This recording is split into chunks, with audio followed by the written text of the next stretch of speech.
ମାଉସୀ ନମସ୍କାର। ବୋଉ ମୁଁ ଖରାବେଳ ପାଇଁ ରାନ୍ଧି ଦେଇଛି।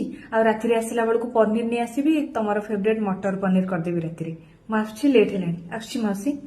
ଆଲୋ ତୁ କ'ଣ ତୋ ବୋହୂକୁ ଅଫିସକୁ କାମ କରିବାକୁ ଛାଡୁଛୁ? ତୁ ସେ ଘଟଣାଟା ଶୁଣିନୁ କି? ଗୋଟେ ସ୍ତ୍ରୀ ଲୋକ ନୁହଁ, ତାର ପ୍ରେମିକ ସାଙ୍ଗରେ ମିଶିକି ତା ସ୍ୱାମୀକି ମାରିକି ନୀଳ ଡ୍ରମ୍ ଭିତରେ ପୁରେଇ ଦେଲା ସିମେଣ୍ଟ ଦେଇକି। ଆଉ ଗୋଟେ ସ୍ତ୍ରୀ ଲୋକ କଥା ଶୁଣୁନୁ, ସ୍ୱାମୀ ପଇସାରେ ପାଠ ପଢିଲା ଦେଇକି ଯେମିତି ଗୋଟେ ଅଫିସର ହେଇଗଲା, ତା ସ୍ୱାମୀକି ଛାଡିକି ଆଉ ଗୋଟେ ଟୋକା ସାଙ୍ଗରେ ପଳେଇଲା। ଜମା ବୋହୂମାନଙ୍କୁ ବାହାରକୁ ଛାଡିବା କଥା ନୁହଁ। ମୋ ବୋହୂ ଦେଖୁନୁ ଏତେ ପାଠଶାଠ ପଢିଛି, ମୁଁ କ'ଣ ତାକୁ ଛାଡୁଛି କି? ଚୁପଚାପ କହିଲି ଘରେ ରହ, ଘର କାମ କର, ନହେଲେ ତୋ ଗୋଡ଼ ହାତ ଭାଙ୍ଗିଦେବି। ଯଦି ଚାହୁଁଛୁ ସକାଳେ ପେପରରେ ତୋ ଘର ନାଁ ନ ବାହାରୁ, ତାହେଲେ ତୋ ବୋହୂକୁ ଚୁପଚାପ ଘରେ ବସା, ବୁଝିଲୁ?